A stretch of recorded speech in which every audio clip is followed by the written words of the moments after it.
de retour à Entre nous exclusivement sur les ondes de TV Rogers et on continue notre conversation sur le mois de l'histoire des Noirs. Cette fois-ci du côté de Gatineau qui organise une activité, un débat conférence le 4 février. On en parle avec M. Jean-Marie Mondésir qui est le fondateur et organisateur. Vous êtes du Conseil de la communauté noire de Gatineau. Donc, qu'est-ce que fait exactement le Conseil? Eh bien, le Conseil, c'est une association réunissant plusieurs personnes issues de la communauté, je dirais bien, noire. Ça veut dire qu'il y a des Africains, des Caribéens Oui. et des Haïtiens. Oui, absolument. Ouais, tout à fait. Ah, tout à fait. Ça veut dire qu'il y a beaucoup de gens qui...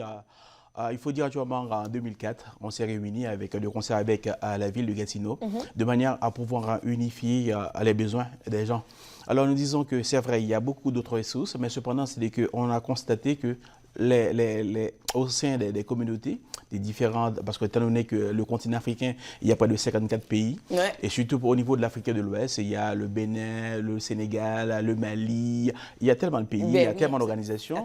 Alors à ce moment-là, on a senti le besoin justement de former, je dirais bien, un conseil réunissant l'ensemble des gens pour pouvoir parler d'une seule voix, de manière à pouvoir influencer les politiques. Ça facilite les politiques et la conversation. Alors, c'est-à-dire que l'objectif de cette organisation, c'est non seulement de promouvoir les intérêts de ses membres, mais par contre de servir, je dirais bien, de manière à pouvoir encourager sur le plan institutionnel, c'est-à-dire que renforcer les institutions, je dirais bien, les organisations au niveau actuellement des groupes ethniques. Oui, OK. Donc là, bon, c'est le mois de l'histoire des Noirs et évidemment, vous allez organiser de concert avec la ville de Gatineau des événements pour le cadre du mois de l'histoire des Noirs qu'on a ici un beau pamphlet. Et ce jeudi, il y a une activité, un débat conférence qui porte sur le parcours des réfugiés citoyens au Québec, par exemple. Donc, qu'est-ce qu'on va aborder justement?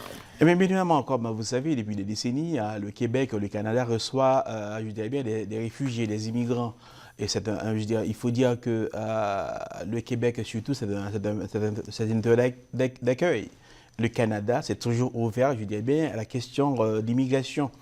Bien évidemment, c'est que la raison pour laquelle on a choisi de traiter cette thématique, parce que, étant donné que la question syrienne, la question des réfugiés, et ça occupe, je dirais bien, la scène médiatique. Alors, nous disons pourquoi on n'aborde pas cet enjeu, parce que nous savons pertinemment, il y a beaucoup de gens aussi, des immigrants, qui disent, écoute, on se concentre, je dirais bien, sur la question syrienne. Est-ce que nos dossiers, est-ce qu'on va mettre l'accent sur la question des réfugiés? Est-ce que c'est dit que les gens aussi, les Canadiens, les Québécois qui se posent des questions, est-ce que les réfugiés, quand ils arrivent ici, ils ne vont pas avoir beaucoup plus d'avantages comparativement aux citoyens?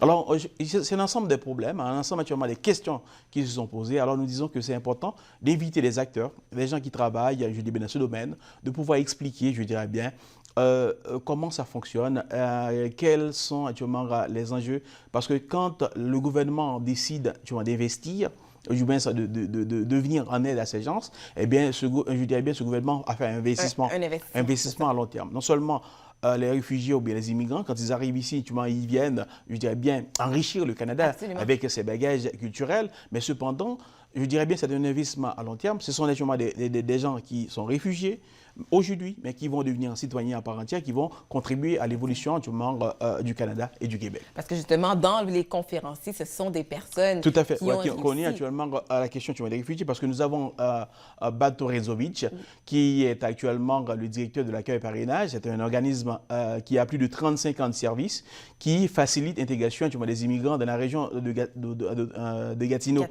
Alors, à ce moment-là, ça veut dire que Bato, lui, actuellement, en 1994, il est arrivé ici comme réfugié. Présentement, il est non seulement le directeur, mais ensuite, ce monsieur, naturellement, il était, je dirais bien, reconnu par le journal Le Droit, ainsi que Radio-Canada, comme personnalité de la semaine. Donc, c'est pas rien. Il y a également Assumpta. Je n'oserais pas dire son nom de famille. Eh bien, Assumpta N. Yogoma. Voilà. Je m'excuse pour la prononciation. Alors, elle est docteur en psychologie. Elle a été réfugiée aussi. Elle a connu actuellement la question des réfugiés. Mais présentement, elle est docteur en psychologie. Elle enseigne à l'université. C'est juste pour montrer actuellement, c'est un gain. C'est un exemple. C'est la raison pour laquelle on a choisi non seulement ces gens-là, elle a travaillé dans le domaine de l'immigration et surtout, elle a travaillé surtout pour comprendre les besoins parce qu'elle a connu je dirais bien, la question des réfugiés. Et ensuite, il y a Fernando Henriquez. Lui, actuellement, il vient du Portugal, mais c'est quelqu'un qui, dans les vagues, au moment des vagues, je dirais bien, des réfugiés vietnamiens, et il était là. C'est un membre aussi actuellement fondateur de l'accueil parrainage d'Ottawa, l'organisme qui se charge de l'intégration des immigrants dans la région d'Ottawa-Gatineau. Il nous reste 30 secondes pour dire comment on fait pour participer et ça a lieu où la conférence? Bien évidemment, la conférence va avoir lieu à la Maison des citoyens de Gatineau, salle, je dirais bien, des fêtes. C'est le 4 février à 19h. Eh bien, c'est-à-dire que c'est 25 rue Laurier, secteur Hall. Eh bien, le stationnement, c'est gratuit. Alors, tout le monde y est invité. Et l'événement est gratuit aussi. Ah, tout à fait. L'événement est gratuit. Le stationnement est gratuit, ça, c'est sûr. Il faut le dire. Il faut le dire. Et il y a une programmation assez riche. Oui. Alors, je peux vous indiquer actuellement, c'est...